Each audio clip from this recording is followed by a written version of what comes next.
Oi, gente, tudo bem com vocês? Tô gravando mais um vídeo pro meu canal. No momento, a gente tá com áudio improvisado aqui com um fonezinho bem meia boca. Espero que vocês entendam, é só uma fase temporária. Então, gente, no vídeo de hoje eu vou falar sobre um livro que eu li e é tipo assim, muito bom mesmo, gente. Chama Máquina do Tempo, é do H.G. Wells. Ele é um dos maiores escritores de ficção científica que já existiu. Esse aqui é um clássico, tá? Esse aqui é tipo a Bíblia da ficção científica, certo? Ele foi uns pioneiros realmente no gênero ficção científica. Esse livro ele é revolucionário para a época. Eu recomendo muito esse livro para quem tá começando a ler ficção científica e não quer uma coisa chata, parada, que é um livro realmente interessante. Esse livro aqui, ele tem uma fluidez, sabe? Falando sobre a história do livro em si, o livro conta a história de um cientista que ele viaja no tempo, ele cria uma máquina do tempo para viajar pro futuro ou pro passado.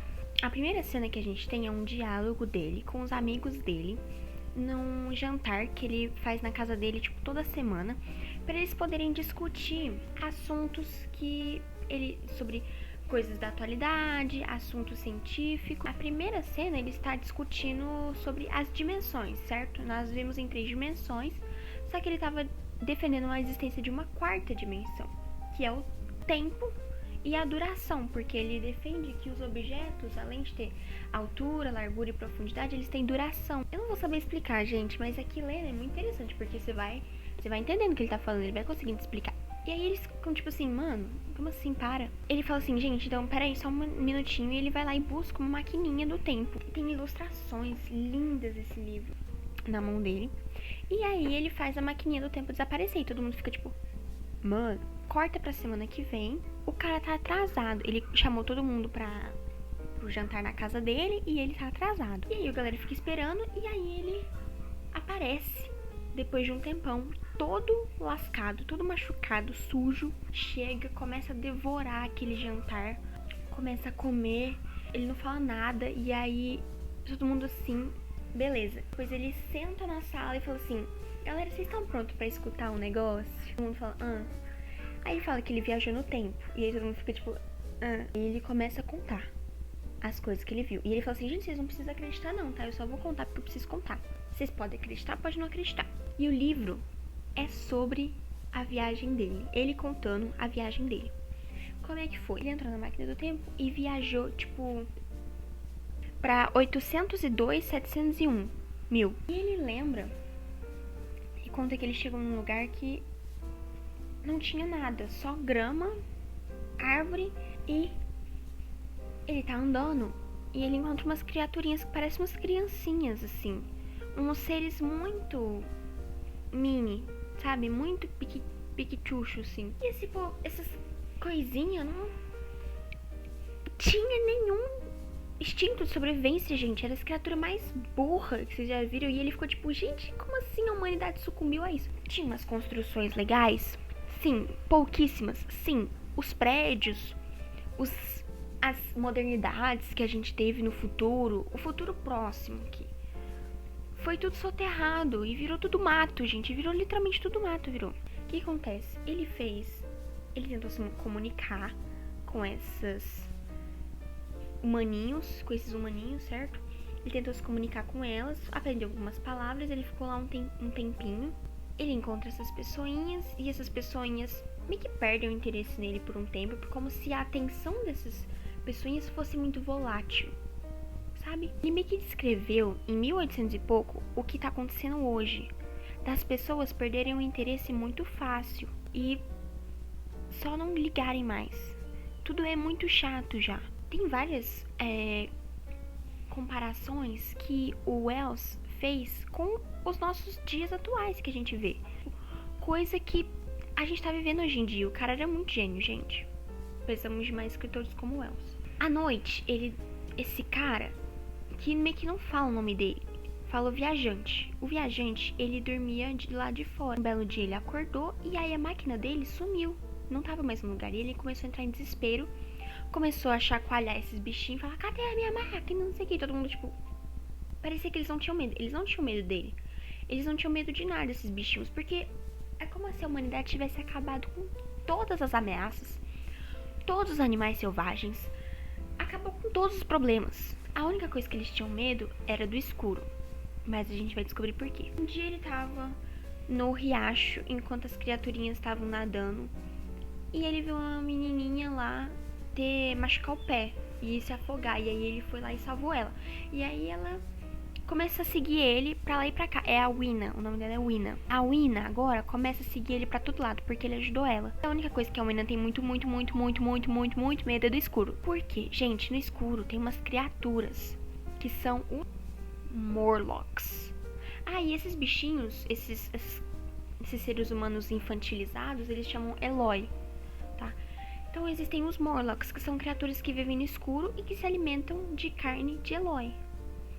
E o nosso querido viajante, ele entra dentro de uns túneis dos Morlocks pra procurar a máquina dele. Só que, gente, é uma sequência de... O cara escreveu uma sequência de cenas, assim, que daria pra ser um filme de gore, assim, sabe?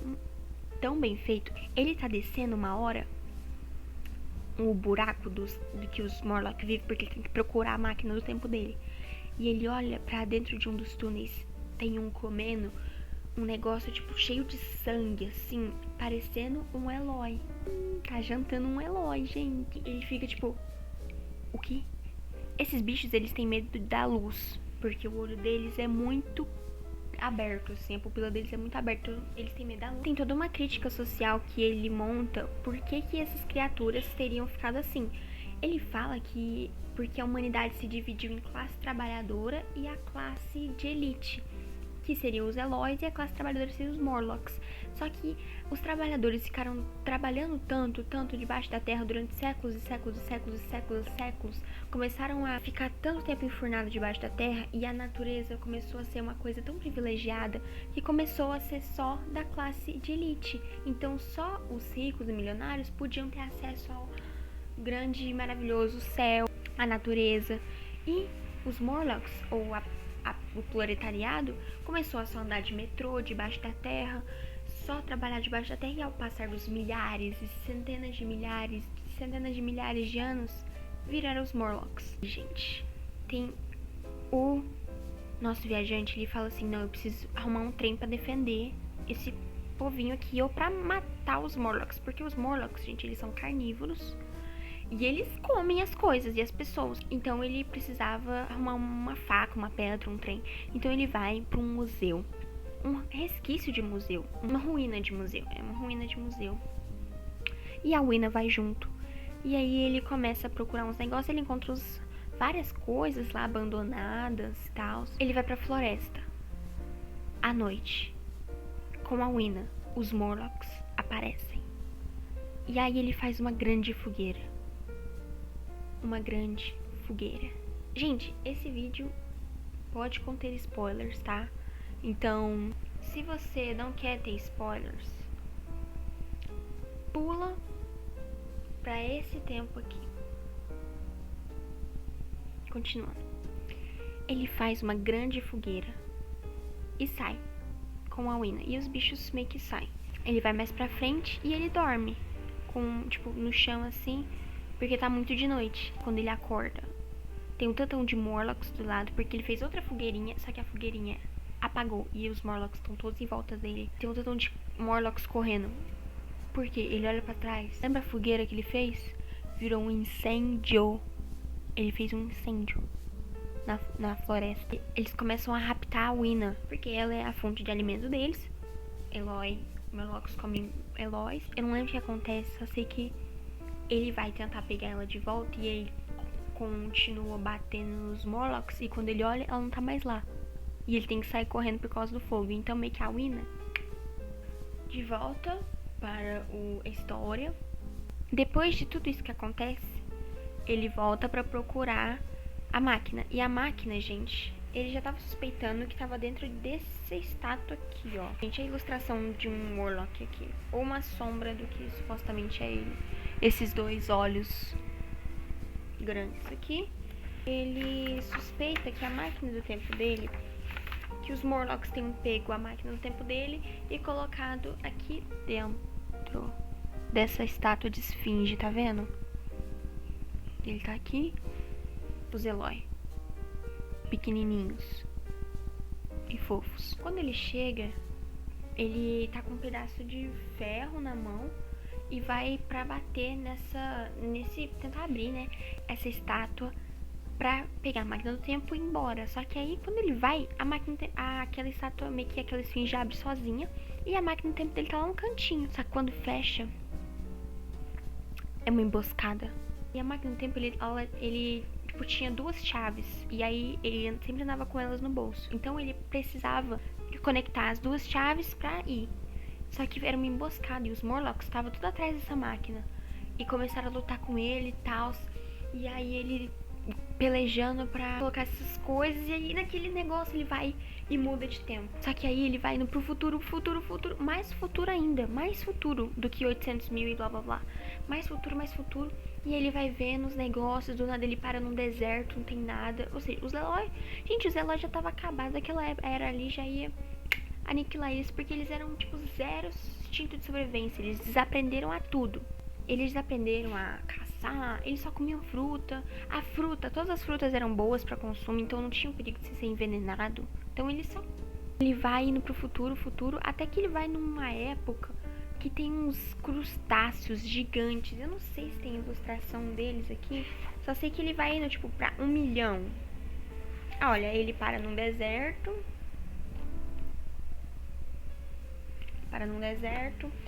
Ele vai lutar com esses crustáceos gigantes. Depois, gente, ele volta pra atualidade dele na Inglaterra. E aí ele volta naquele hora lá que ele volta todo tipo, mano, precisa de carne, porque ele só comeu fruta durante, tipo, todo esse tempo que ele passou lá. Que acho que foi algumas semanas. Ele tem como prova que ele foi lá uma florzinha que a Wina tinha colocado no bolso dele. Ó, essas florzinhas aqui que a Wina tinha colocado no bolso dele, sabe? Como ela colocava flor nele, assim, emperequetando ele todo. Na hora que ele saiu da Inglaterra e foi pra esse futuro dos Eloy, na hora que tava passando, ele viu que ele tava no laboratório dele, começando a coisar, ele viu passar rapidinho, tipo, o tempo acelerado, ele viu passar rapidinho um menino. Um dos amigos dele viu passar e aí foi isso. Esse menino, depois que o viajante voltou, ele meio que foi na casa dele pra perguntar mais sobre o que tinha acontecido, história mais detalhada. E aí, gente, ele não encontrou o viajante. E ele foi no laboratório dele e ele procurou ele. Só que ele tava viajando no tempo. E aí, acaba na narração desse coleguinha dele falando assim: ele tá desaparecido até hoje, gente, ele sumiu. Por quê? Porque ele tava viajando no tempo. Tipo assim, não dá pra você estar em dois lugares ao mesmo tempo. Ele ficou fora todo esse tempo. Ele meio que ficou num looping temporal. Porque ele foi no futuro e ele não pode estar no presente ao mesmo tempo, entenderam? Ele ficou pra sempre lá. Eu não sei se tá dando pra entender, gente, mas é porque tem a última coisa, ó. Aqui, ó. Quando peguei na maçaneta, ouvi lá dentro uma exclamação bruscamente interrompida, um estalido e depois um baque surdo. Isso é o coleguinha dele entrando no laboratório dele procurando ele. Um estalido e depois um baque surdo. Uma rajada de vento me envolveu quando abri a porta e do interior do laboratório veio um som de vidro estilhaçando-se ao cair no chão. O viajante do tempo não estava lá.